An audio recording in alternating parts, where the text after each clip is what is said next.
श्रावस्ती से इस वक्त बड़ी खबर सामने आ रही है, जहां इकोना क्षेत्र में पुलिस, एसओजी और सर्विलांस टीम की संयुक्त कार्रवाई में 50,000 का इनामी बदमाश मुठभेड़ के बाद गिरफ्तार कर लिया गया है। बताया जा रहा है कि बदमाश इलाके में किराए का कमरा लेकर रह रहा था और वहीं से चोरी की वारदातों को अंजाम दे रहा था। पुलिस पर फायरिंग के बाद जवाबी कार्रवाई में पुलिस की गोली लगने से वह घायल हो गया, जिसके बाद उसे इलाज के लिए अस्पताल में भर्ती कराया गया। दरअसल ये पूरा मामला उत्तर प्रदेश में श्रावस्ती जिले के इकोना थाना क्षेत्र का है, जहां 4 और 5 मई की रात सरयू नहर बैराज सेमगढ़ा के पास पुलिस टीम संदिग्ध लोगों और वाहनों की चेकिंग कर रही थी। इसी दौरान मुखबिर से सूचना मिली कि चोरी और नकबजनी की कई घटनाओं में वांछित 50,000 का इनामी बदमाश इलाके में ही छिपकर रह रहा है और सेमगढ़ा क्षेत्र में किराए का कमरा लेकर अपना ठिकाना बनाए हुए है। सूचना मिलते ही पुलिस ने तत्काल घेराबंदी कर संजय लोनिया उर्फ संजू उर्फ लंबू निवासी औरी शाहपुर थाना तंबौर जनपद सीतापुर को पकड़ने की कोशिश की, लेकिन उसने पुलिस टीम पर जान से मारने की नीयत से फायरिंग कर दी। अचानक हुई इस फायरिंग से मौके पर अफरा तफरी का माहौल बन गया, जिसके बाद पुलिस ने आत्मरक्षा में गोली चलाई और फायरिंग के दौरान आरोपी के पैर में गोली लगी और वह घायल होकर गिर पड़ा। पुलिस ने मौके से ही उसे गिरफ्तार कर लिया और तत्काल सामुदायिक स्वास्थ्य केंद्र इकोना भेजा, जहां पर उसको इलाज के लिए भेज गया।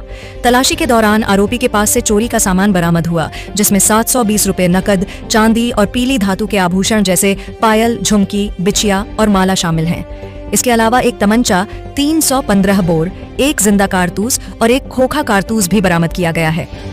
पूछताछ में आरोपी ने पुलिस को बताया कि वह अपने साथियों के साथ दिन में मोटरसाइकिल से गांव-गांव घूमकर रेकी करता था। वह खास तौर पर ऐसे घरों को निशाना बनाता था जो गांव के किनारे और सुनसान जगह पर होते थे। घर के आसपास जाकर ईंट या पत्थर फेंककर यह पता लगाया जाता था कि अंदर कितने लोग मौजूद हैं, ताकि रात में आसानी से सेंधमारी की जा सके। इसके बाद रात के समय साथी एक तय जगह पर मिलते, बाइक छिपाते और पैदल चलकर चिन्हित घरों तक पहुंचते थे। फिर कुछ ही मिनटों में नकदी, गहने और कीमती सामान समेटकर फरार हो जाते थे। पुलिस अधीक्षक राहुल भाटी ने बताया कि आरोपी इकोना थाना क्षेत्र में दर्ज कई चोरी और नकबजनी के मुकदमों में वांछित था और उस पर 50,000 रुपए का इनाम घोषित था।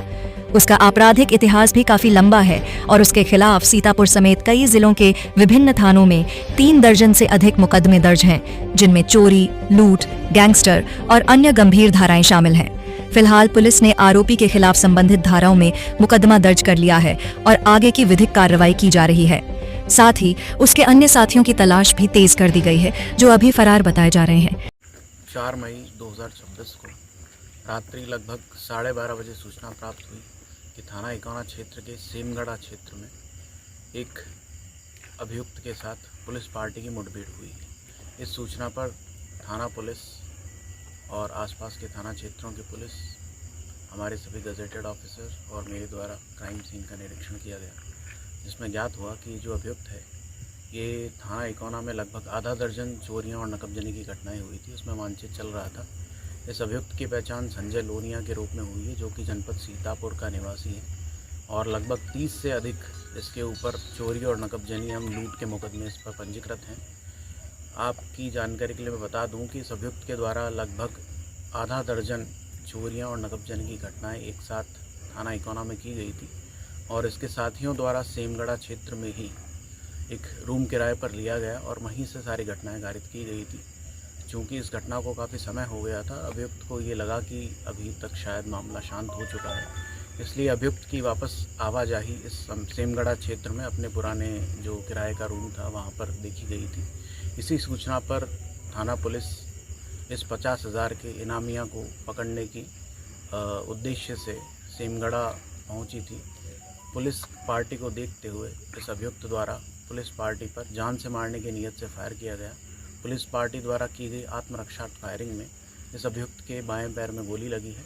अभियुक्त को उपचार के लिए CHC इकोना रेफर किया गया है, जहां उसका उपचार चल रहा है, जहां उसकी स्थिति सामान्य है और अग्रिम विधिक कार्रवाई थाना इकोना पर की जा रही है।